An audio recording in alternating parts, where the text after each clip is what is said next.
I'm almost hesitant to post this video because it's boring. The subject matter is boring. I'm so tired of it, and yet it keeps happening. I'm sorry in advance. I don't know why you would listen to this, but I guess it's just another case of the culture war popping up, and who wants to keep fighting this battle? But yet here we are. A little post on Twitter in the morning with a coffee, and I'm just going through my what do they call it, the feed or whatever. I post some reply to some guy. Here is the post. Exhibit A. Dude Kirk McKeand, who is a writer. I think I looked at his profile before I got blocked by him. More on that in a second. VG247 video game website. He goes, "You should debate fascists," in quotes. "An idiot, a big bonehead." So I thought what he was saying, and maybe I misunderstood, was you should actually not debate fascists. And this is, of course, in the wake of several politicians, let's say, or public figures, right, getting hit with milkshakes, which is the biggest crime of all, if you ask me. Milkshakes are not to be wasted, especially thrown at people. So that got under my skin, my friend. And so I said, you sir, hey, everyone I disagree with is a fascist. And I reflected it right back at him, thinking, maybe we're just kidding around, right? Or that reminds me of those people who basically, anyone that I disagree with, I'm going to call them a really nasty name. And so I'm going to, anything that they say or do wrong can be punished with force because they are a fascist, which, I guess maybe after my generation, I'm an 80s kid. I don't think I'm that old. No one's ever heard of crying wolf, and yet I see so much crying wolf. What happens when the real fascists show up? Or they infiltrate society because you can't tell the real ones from the ones that you call fascists. So, of course, his response to me was fascist. And so I go, case in point. Like, he calls me a fascist because he disagrees with me, thus proving my point, and I gave him a little kiss on the cheek. Because, maybe we're just kidding around, right? It's the internet. And the next thing I know, he blocks me. Right there is this background, which is very appropriate, with the Terminator giving a thumbs up. Isn't a thumbs up like a hate symbol nowadays? It's like the OK hand symbol. Be careful with that thumbs up. Kirk McKeand, who I was gonna, poke fun, but I don't think that's class, it's not right. But he blocked me. It was just, dude, I can't even be friends with you now. You won't even hear my response to you. That's not cool. Here's some pictures that Count Dankula, who everyone on YouTube knows is a comedian, and I don't have to explain who he is. Everybody knows who he is. He's, I cropped this because of a certain joke he made about what it looks like to have all that delicious milkshake juice all over you. But he made a point, and I agree. First, it's milkshakes now. It's not such a big deal. But what happens when people start throwing bottles or glass or rocks? And we have been seeing footage of this happening, where a group of people will be behind a police line and they're throwing stuff across the street. It's like, you basically have admitted, I have nothing left to say to this person who is saying things that I think are wrong or contemptible. You must not listen to them, so I'm going to silence them by force, which I think is the ultimate irony here. To be a fascist means to forcibly silence your opponents. That's one of the... I'm going to go to the Wikipedia. Quote, "Fascism is a form of radical right-wing authoritarian ultranationalism." I'm not sure, because apparently now we're learning that leftists can also be fascists, right? So it's really authoritarian north on the political compass. It can be, you can be pretty much anywhere, but authoritarian, I would say. I don't know if it's just right wing. Characterized by dictatorial power, whatever. Forcible suppression of opposition, there you go. And strong regimentation of society and of the economy, which came to whatever. So we have a couple of examples of historical fascism, fine. It's the same as the people who say that Stalin didn't exercise real communism. Like, you are actually behaving like the thing that you're calling me. And we keep going back to this free speech issue. Like, I don't know. Apparently, this guy was posting about Nigel Farage, who, as far as I could tell, again, I'm from New Jersey, New York area. You know, I'm from America. As far as I know, Brexit is just people in Britain saying we don't want to have to deal with the laws of the European Union. We want to govern ourselves. From my perspective as an American, from what I can see, I don't see the problem with this. You want to be able to govern your own country. What's the big deal? And people keep saying, oh, he's a fascist and he wants X, Y, and Z fascism. Yeah, I think there's a slight difference between wanting security for your country and autonomy versus putting millions of people into camps to extinguish their lives. I think there's a slight difference. It's the same people who say Trump is a fascist. Like, you don't actually know what that word means. You got to understand and learn how words work. There is a distinction. There is such a thing as crying wolf. It is possible to mistake hyperbole for truth. Maybe they're speaking hyperbolically, but it doesn't sound like that. Homeboy calls me a fascist. Why? Because I questioned him. I mean, it's ironic that nobody would know this, I guess, by looking at my last name. Like, nobody knows what the situation with the Greek people is, and I didn't even know how much of a minority we were in this country, let's say, or the oppression that we faced. Not that I faced any oppression. My life has been dope. But my family had at least half my family had been run around Europe for many years because of fascists. So to me, it's especially ironic that this guy just wants to throw that label around so flippantly. It's like, I just, my go-to example is like people who want to call Shapiro authoritarian. Well, I don't know about authoritarian, but a Nazi. He doesn't support big government and all that stuff, but he's Jewish, for God's sakes. If someone's going to call a Jewish man a Nazi, it's just a silly, but I guess I don't blame him for not knowing this. But like, all right, so my family, half my family were what's known as Pontic Greeks. So they were situated, they were Greek people, but they were in the kind of, in the area of the Ottoman Empire when it was getting really nasty. So if some of you have heard of the Armenian genocide, I'll bring up the Wikipedia actually. The short version of the story is that they were run all over Greece. Well, let me put it like this. The Nazis were coming in from Germany in the early 40s, let's say, ruining Greece, causing all kinds of mischief and trouble. And then other parts of my family were in what's now Turkey. They were being run around by the Ottomans, rounded up, and they had to flee to all kinds of places. I had family members who had to flee to Russia and then had to deal with Stalin. My great-grandfather had to sign a piece of paper to say that he was planning to assassinate Stalin. My grandma tells me this story. And he was deported. I don't know how he got so lucky and not thrown in the gulag, but he and his family were just basically kicked out of Russia. So some of my family members were the Greek side, the Pontic Greek side, were run around all over Europe and parts of Western Asia because they were the wrong ethnicity, or they were not part of the proper ethnicities. If you've heard of the Armenian genocide, I've had family who fled from that. I don't know the full story. It's, my family scattered all over the place. But what I'm trying to say is, why in the world would I, born in America, the child of immigrants who came here, have any affiliation with fascism? Like, it only took me 2 minutes to tell you that story, but don't you think in the world of 240 characters on Twitter, maybe you give someone the benefit of the doubt? Just because I'm pointing out, VG247 columnist, that maybe you're jumping the gun calling people fascists, and now you're calling me a fascist. Like, just take a look at the last name, dog.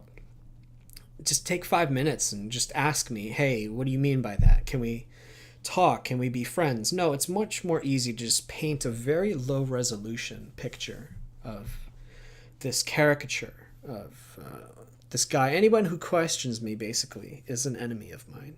I'm right. The people on my side are correct.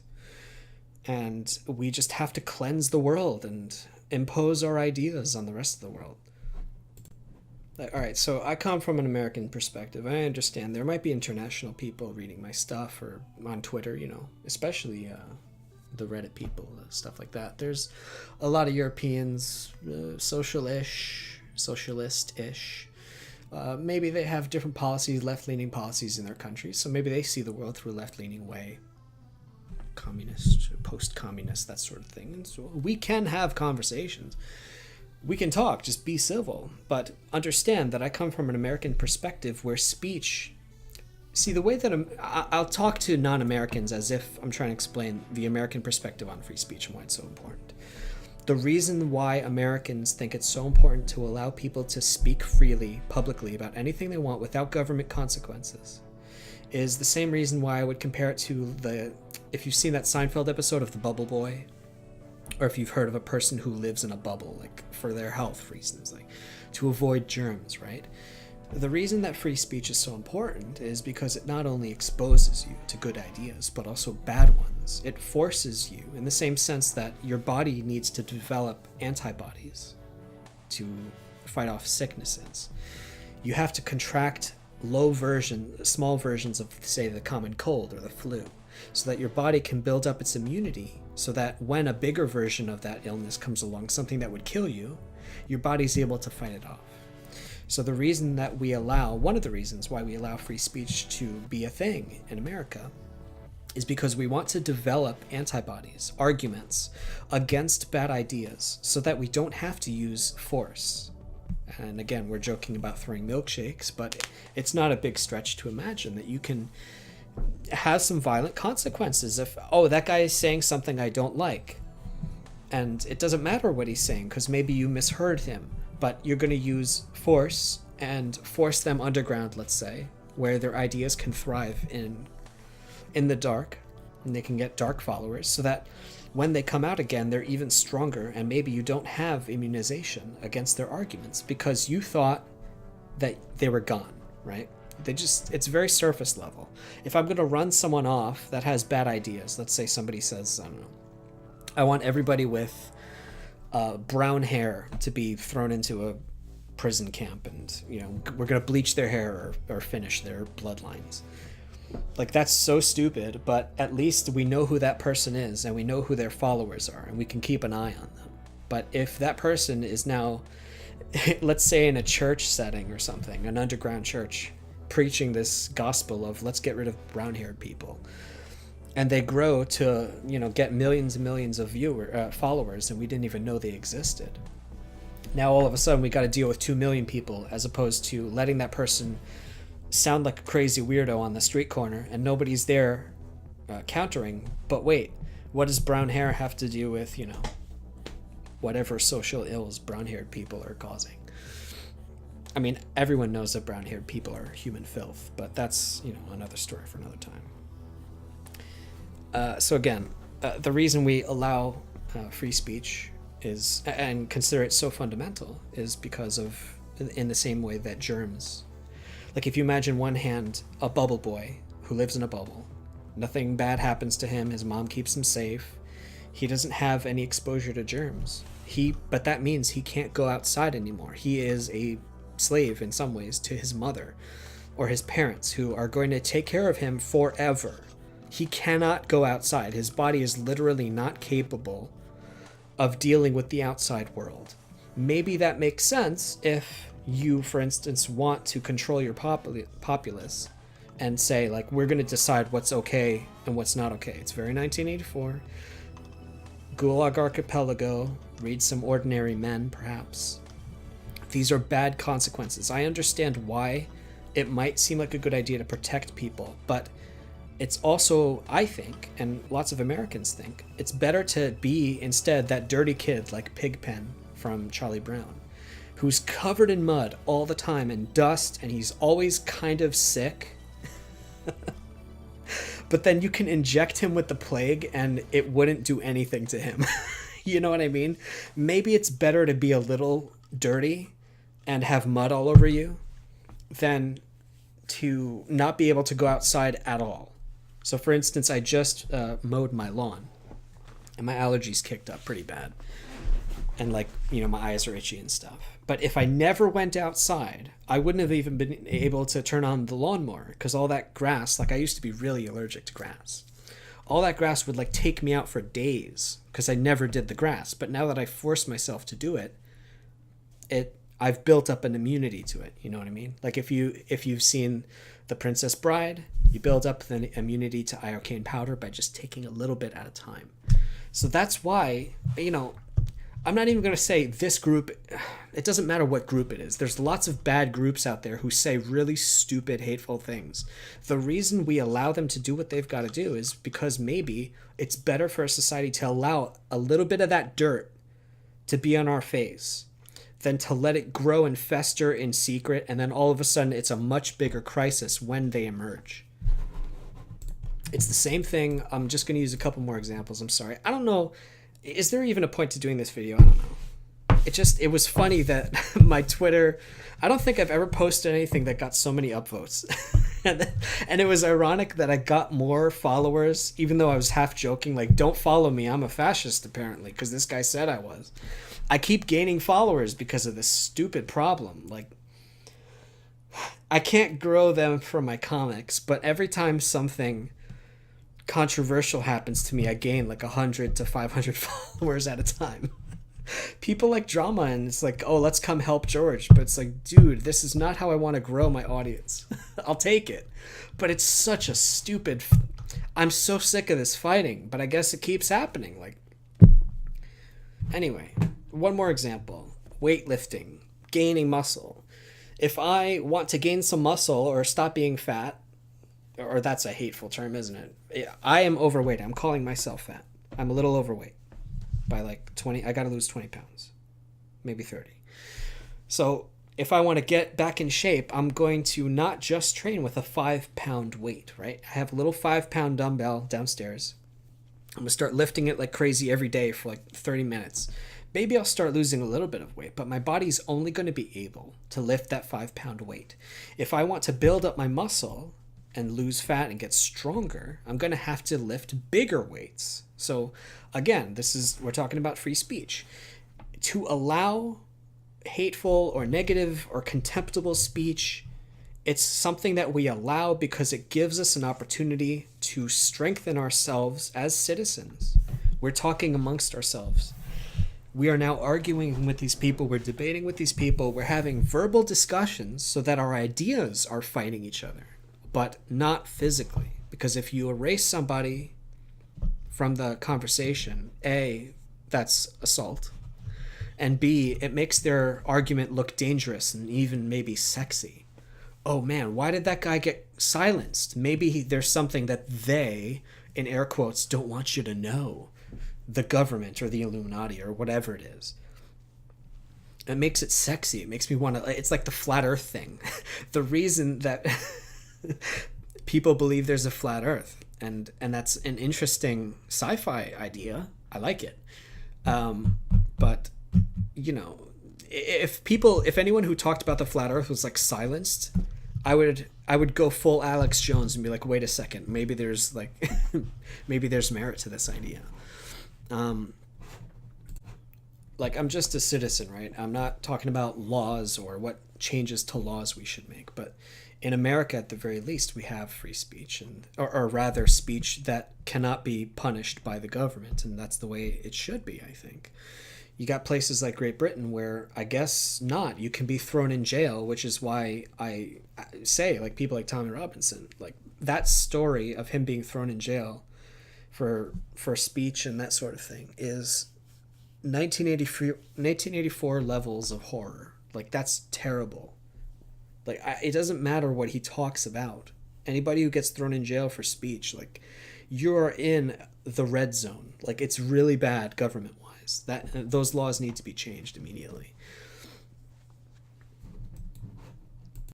But again, like, the law cannot be taken into the hands of the citizens. I don't support the Antifa idea. And again, where I live in New Jersey, Antifa is considered a terrorist organization.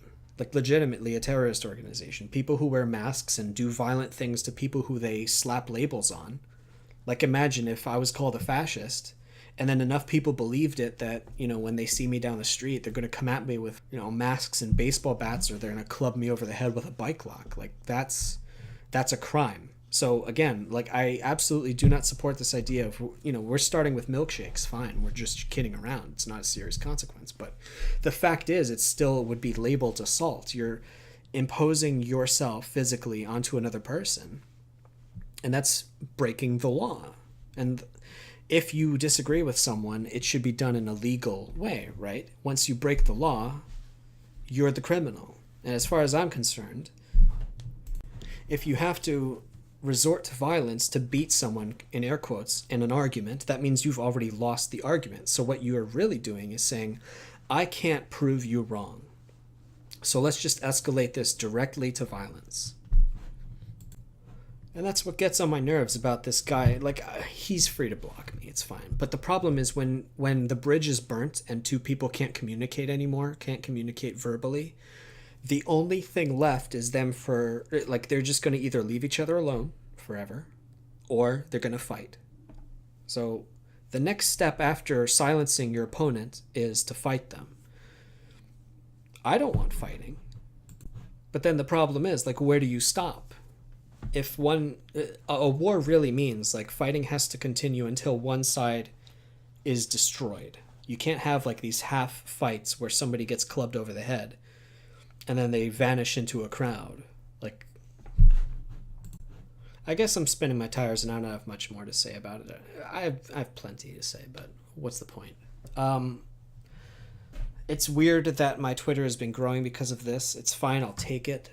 But it's like I keep refreshing it and it's like, this is really the best way to grow my channel? I want to draw comics. So whatever, I'll talk about my comics for a second. I've posted the progress for the Problematic collection, which I've sent off to the printer, and it's on its way. It's being printed. It's called a proof copy. Excuse me. A proof copy, which is when the printer sends me basically an example of what the book's going to look like. It's not fully made, but I'm going to look at the proof copy, make sure everything came out the way I wanted it to, make adjustments, and then if everything looks good, I'll just give them the okay, and then I'll order a whole bunch of copies. And then those will arrive soon enough, and then I'll send those out, mail those out. I will be working on the Bad Dreams book, if anybody ordered that. And most importantly, I've been working on this story that we've given it the code name of Mary Sue. And I'm really excited, actually, to work on this story. The problem is it's really long. So I don't know exactly what that's going to end up looking like. Like, I might crowdfund one issue and see what everybody thinks and how well it does, and maybe we'll do more. I don't know. But I've been posting art on that on my Twitter. If for some reason you haven't seen my Twitter, it's gprime85. Feel free to look there for samples of the art. I think it looks really good, but really, on top of the art, the story is what excites me. The story's a lot of fun, and as soon as I get all the orders done with the Problematic books and Bad Dreams, and I close the books on that, I'm going to get started on Mary Sue as a pitch for Indiegogo, and then I will be able to tell everybody more about it, and just pitch the story and see what everybody thinks, and we'll see if people want to read it. So I'm excited about that. I'm not excited about being called a fascist, because I'm not. I'm not one, and that's stupid, and why would you call a stranger that? Thanks to everyone who came to my defense. It was weird reading all the responses. Anyway, I'm done. Talk to you guys next time. Peace.